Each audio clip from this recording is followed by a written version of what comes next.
Shalom, damai di hati. Selamat bertemu lagi di channel YouTube saya, Pendeta Heni Momongan. Doa dan harapan saya kita semua ada dalam keadaan yang baik, sehat, penuh sukacita, dan menikmati berkat-berkat Tuhan. Sebelum kita merenungkan firman Tuhan, mari kita satu dalam doa, kita berdoa. Bapa, dalam nama Yesus Kristus, kami bersyukur untuk segala sesuatu yang boleh kami nikmati dan alami sampai pada saat ini, semua karena kasih dan kebaikan kemurahan Tuhan di hidup kami. Dan saat ini kami rindu untuk merenungkan kebenaran firman-Mu. Berilah kami hikmat dan pengertian, pakai hamba-Mu menurut kuasa-Mu, supaya benar-benar firman-Mu yang akan diberitakan menjadi berkat bagi kami semua. Kekuatan iman kami boleh miliki dalam menjalani hari-hari hidup ini berdasarkan kehendak firman-Mu. Bersabdalah ya Tuhan, kami sambut pemberitaan firman Tuhan. Amin. Bacaan yang akan kita renungkan sebagai renungan Gemim pada tanggal 8 sampai 14 Mei tahun 2022 terdapat dalam Perjanjian Baru 1 Korintus 9 ayat 1 sampai 18 dengan judul Hak dan Kewajiban Rasul. Bukankah aku rasul?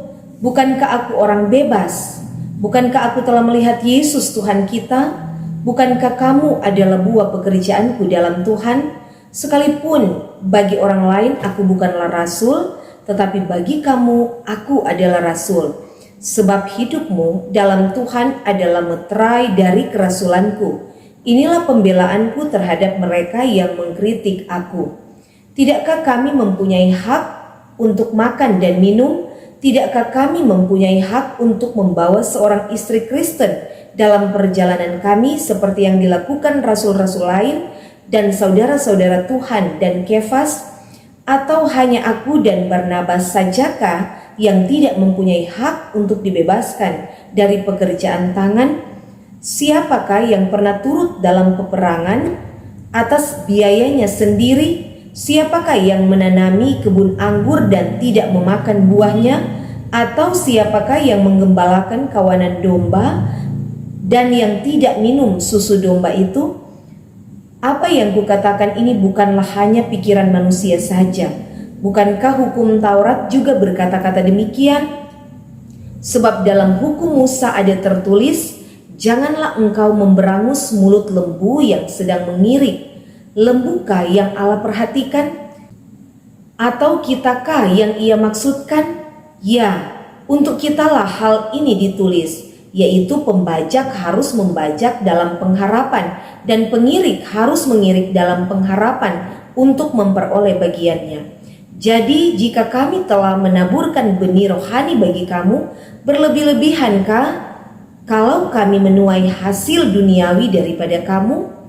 Kalau orang lain mempunyai hak untuk mengharapkan hal itu daripada kamu, bukankah kami mempunyai hak yang lebih besar? Tetapi kami tidak mempergunakan hak itu.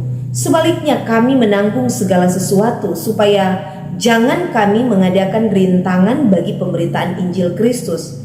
Tidak tahukah kamu bahwa mereka yang melayani dalam tempat kudus mendapat penghidupannya dari tempat kudus itu, dan bahwa mereka yang melayani mezbah mendapat bagian mereka dari mezbah itu? Demikian pula Tuhan telah menetapkan bahwa mereka yang memberitakan Injil harus hidup dari pemberitaan Injil itu. Tetapi aku tidak pernah mempergunakan satupun dari hak-hak itu. Aku tidak menulis semuanya ini supaya aku pun diperlakukan juga demikian, sebab aku lebih suka mati daripada sungguh kemegahanku tidak dapat ditiadakan siapapun juga. Karena jika aku memberitakan Injil, aku tidak mempunyai alasan untuk memegahkan diri, sebab itu adalah keharusan bagiku. Celakalah aku jika aku tidak memberitakan Injil. Kalau andai kata aku melakukannya menurut kehendakku sendiri, memang aku berhak menerima upah. Tetapi karena aku melakukannya bukan menurut kehendakku sendiri, pemberitaan itu adalah tugas penyelenggaraan yang ditanggungkan kepadaku. Kalau demikian, apakah upahku? Upahku ialah ini, bahwa aku boleh memberitakan Injil tanpa upah, dan bahwa aku tidak mempergunakan hakku sebagai pemberita Injil. Demikian jauh firman Tuhan. Saudaraku yang dikasihi Tuhan, tema renungan kita saat ini adalah mengabarkan Injil adalah upahku. Sebuah lagu yang sering kita nyanyikan. Hidup ini adalah kesempatan. Hidup ini untuk melayani Tuhan. Jangan sia-siakan waktu yang Tuhan beri. Hidup ini harus jadi berkat. Oh Tuhan, pakailah hidupku selagi aku masih kuat. Bila saatnya nanti ku tak berdaya lagi, hidup ini sudah jadi berkat. Rasul Paulus menyadari bahwa hidup ini adalah anugerah dan hidup ini adalah kesempatan. Kesempatan untuk apa? Yaitu kesempatan untuk bekerja dan berkarya bagi Tuhan, melayani Tuhan. Dalam Filipi 1 ayat 22, tetapi jika aku harus hidup di dunia ini, itu berarti bagiku bekerja memberi buah.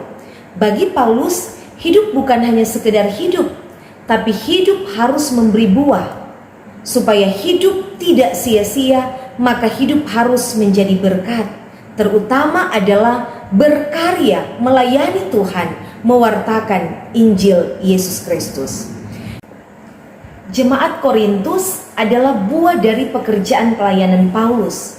Rasul Paulus begitu memberi perhatian yang besar kepada jemaat di Korintus, sebab jemaat ini mengalami masalah yang besar.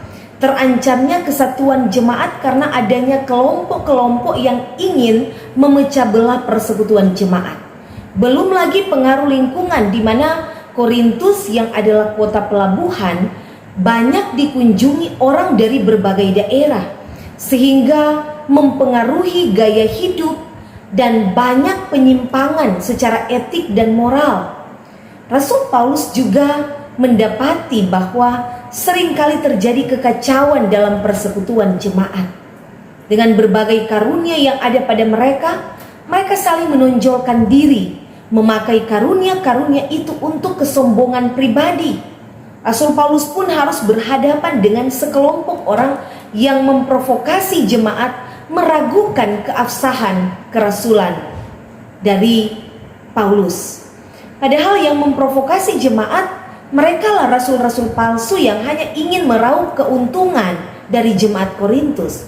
Karena memang jemaat Korintus ini adalah jemaat yang kaya dalam berbagai hal, termasuk dalam hal finansial. Sehingga kesempatan ini dipergunakan oleh beberapa rasul yang hanya menuntut penghargaan secara material dari jemaat. Banyaknya tuduhan dan kritikan terhadap Paulus tidaklah membuat Paulus menyerah atau mundur atau menyurutkan pelayanannya. Paulus tidak kehilangan semangat untuk tetap berkarya melayani Tuhan. Karena itu, lewat surat yang dikirim kepada jemaat di Korintus, Rasul Paulus hendak menegaskan bahwa kerasulannya, pelayanan dan penginjilannya berbeda. Mengabarkan Injil adalah upahku. Itulah yang mau dikatakan oleh Paulus. Lewat bacaan kita, Paulus membela diri. Dan secara bijaksana Paulus memberi penjelasan bahwa dia adalah seorang rasul yang telah melihat Yesus sebagai syarat kerasulannya. Sekalipun orang lain tidak mengakuinya sebagai rasul, meragukan kerasulannya, tetapi bagi jemaat Korintus ia adalah seorang rasul, sebab adanya jemaat Korintus adalah meterai atau bukti kerja kerasulannya. Paulus memberi pengertian dengan mempertanyakan pada ayat 4 dan 5, tidakkah kami mempunyai hak untuk makan dan minum? Tidakkah kami mempunyai hak untuk membawa seorang istri Kristen dalam perjalanan kami? Maksud Paulus ialah seorang rasul mempunyai hak untuk makan dan minum dari kerja pelayanannya, dan juga punya hak untuk menikah, membawa pendamping hidup dalam pelayanannya, seperti rasul-rasul yang lain termasuk Kefas. Kemudian ayat 7, Paulus mengumpamakan pelayanan itu seperti seorang yang turut berperang pasti dibiayai, seorang yang menanam kebun anggur pasti memakan buahnya, seorang yang menggembalakan kawanan domba pasti minum susu dari domba itu. Pembajak harus membajak dalam pengharapan, dan pengirik harus mengirik dalam pengharapan untuk memperoleh bagian mereka. Artinya memang hal yang wajar orang mendapatkan sesuatu atau mendapatkan upah atau berkat dari apa yang dia kerjakan atau lewat pelayanannya.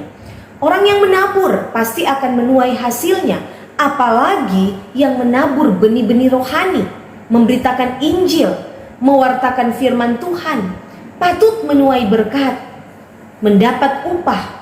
Dalam ayat 13 dan 14, tidak tahukah kamu bahwa mereka yang melayani dalam tempat kudus mendapat penghidupannya dari tempat kudus itu, dan bahwa mereka yang melayani mezbah mendapat bahagian mereka dari mezbah itu? Demikian pula Tuhan telah menetapkan bahwa mereka yang memberitakan Injil harus hidup dari pemberitaan Injil itu. Gereja mula-mula termasuk dalam pelayanan gereja Korintus, upah dalam pelayanan telah diatur. Setiap orang yang mengambil bagian dalam pelayanan berhak mendapatkan upahnya. Tetapi Paulus dalam hal ini tidak mempergunakan hak itu. Dia tidak ingin membebani jemaat, karena terkadang yang menjadi penghalang bagi seorang pelayan untuk menegur kesalahan dari jemaat adalah karena pemberian dari jemaat yang begitu besar. Banyak menyumbang di gereja, banyak memberi persepuluhan, atau juga banyak berbagi berkat dengan pelayan-pelayan Tuhan, sehingga terkadang ada rasa enggan untuk menegur. Dalam bahasa Manado, rasa begitu, rasa ndak enak. Karena itulah Rasul Paulus tidak menuntut upahnya sebagai rasul. Dia bekerja sebagai pembuat tenda untuk mendapatkan nafkah. Memang hak mendapatkan upah itu penting, tapi jangan sampai menjadi penghambat untuk memberitakan firman atau memberitakan Injil Kristus. Bagi Paulus, pelayanan pekabaran Injil adalah hal yang prioritas, hal yang utama.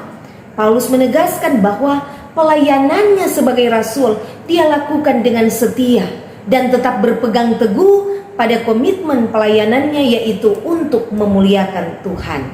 Pelayanan pekabaran Injil lebih penting, lebih berharga daripada upah. Pekerjaan pelayanan yang dipercayakan Tuhan baginya, itulah kebanggaan bagi Rasul Paulus. Bahkan dengan berani Paulus katakan, aku lebih suka mati daripada titik-titik. Yang dimaksud Paulus di sini adalah lebih baik dia mati daripada kehilangan hal yang sangat dia banggakan, yaitu kepercayaan untuk melayani dan memberitakan Injil. Paulus sangat menghargai sekali kepercayaan yang Tuhan beri baginya, sehingga dia tidak mau sia-siakan kesempatan berharga itu. Kemegahanku tidak dapat ditiadakan siapapun juga, sehingga apapun tantangan, rintangan, tekanan, penderitaan, bahkan dipenjarakan sekalipun, Paulus tetap semangat memberitakan Injil. Dia tetap teguh melayani Tuhan dan mewartakan kabar Injil Yesus Kristus.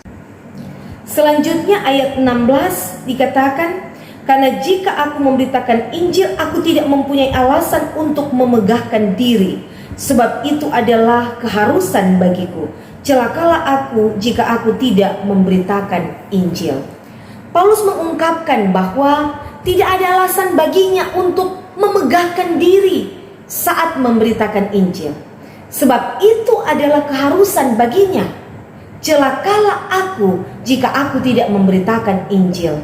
Paulus sadar betul bahwa dia terpanggil untuk memberitakan Injil. Oleh sebab itu, dia harus memberitakan Injil dimanapun dan kapanpun dan kepada siapapun. Beritakanlah firman baik atau tidak baik waktunya. Dan bagi Paulus, ia melakukan tugas pemberitaan Injil bukan menurut kehendaknya sendiri, tetapi sesuatu yang ditanggungkan kepadanya. Kalau demikian, apakah upahku? Upahku ialah bahwa aku boleh memberitakan Injil tanpa upah, dan bahwa aku tidak mempergunakan hakku sebagai pemberita Injil.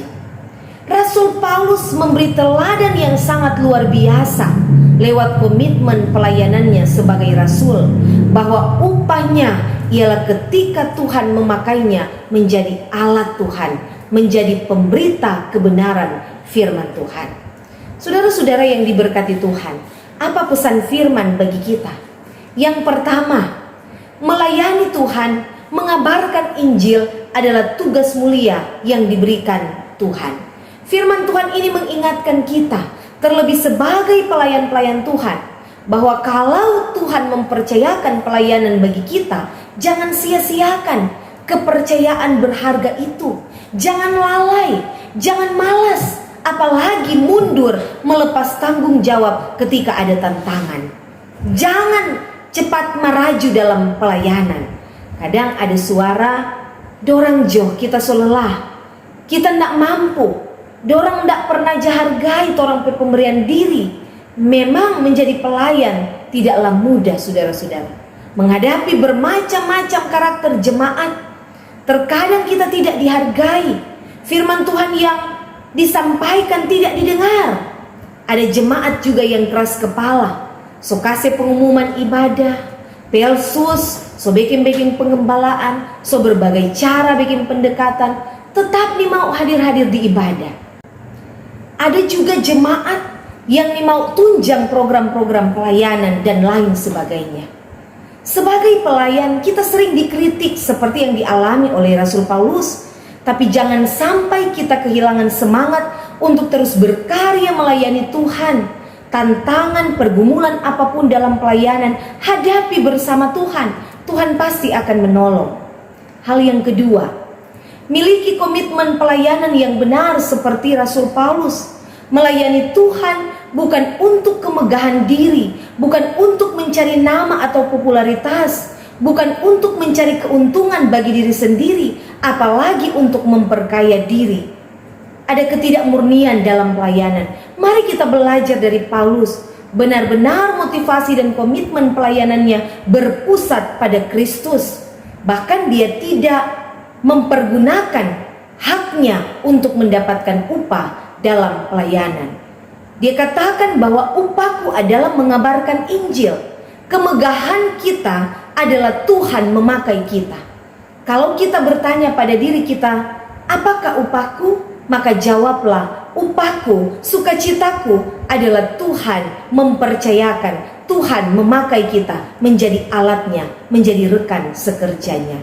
Jikalau kita berhasil dalam pelayanan, jangan memegahkan diri sendiri, tetapi mari kita bermegah di dalam Tuhan. Sebab Tuhanlah yang mempercayakan pelayanan itu bagi kita, dan yang memperlengkapi dan memampukan kita menjalankan panggilan pelayanan. Hal yang ketiga, setiap orang yang bekerja patut mendapatkan upah. Begitu juga dalam pelayanan gereja. Seperti dengan gereja mula-mula, termasuk pelayanan di gereja Korintus, upah dalam pelayanan sudah diatur. Demikian juga dalam pelayanan gereja sekarang ini. Di gereja Gemim, tunjangan baik para pendeta, guru agama, vikaris pendeta, pelsus, pekerja gereja, semua sudah diatur lewat penetapan program dan anggaran di jemaat masing-masing. Namun demikian, sekalipun terkadang ada kendala dan hambatan dalam realisasi program, bukan berarti pelayanan harus berhenti. Sebagai pelayan harus tetap setia menjalankan tanggung jawab pelayanan itu. Soal upah, tunjangan janganlah menjadi penghalang dalam pelayanan. Komitmen melayani Tuhan itulah yang harus diutamakan, yang harus menjadi prioritas dalam pelayanan kita. Soal makan, minum, dan semua yang menyangkut penghidupan kebutuhan kita tidak perlu khawatir.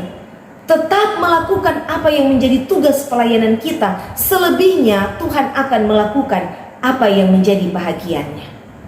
Hal yang keempat, saudara-saudara, sebagai orang percaya, kita semua dipanggil untuk memberitakan Injil di segala waktu dan tempat.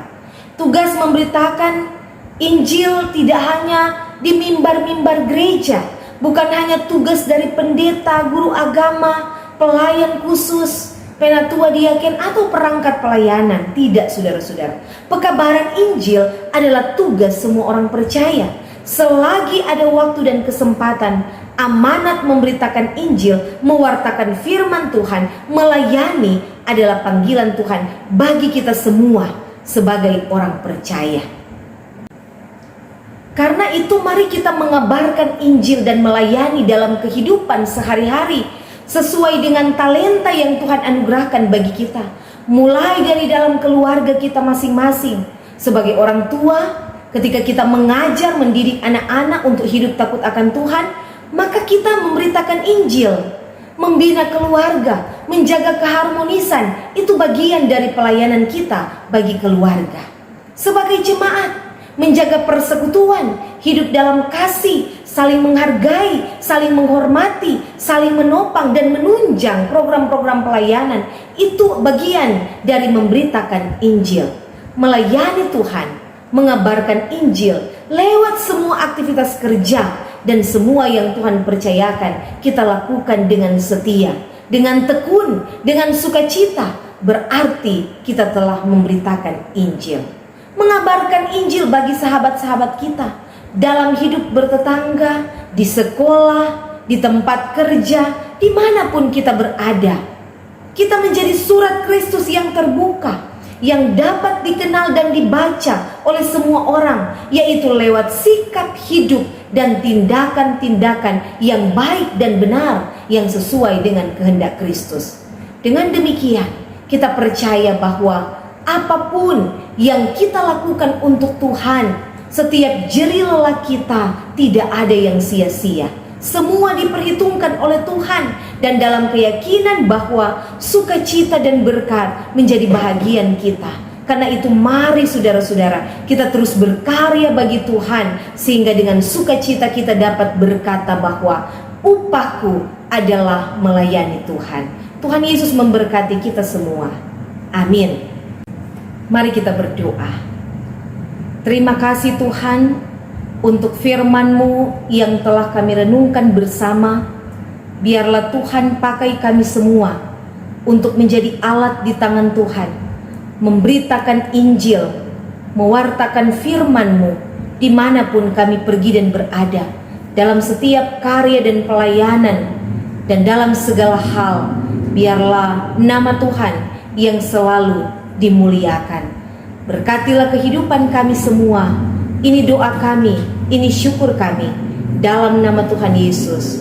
Amin.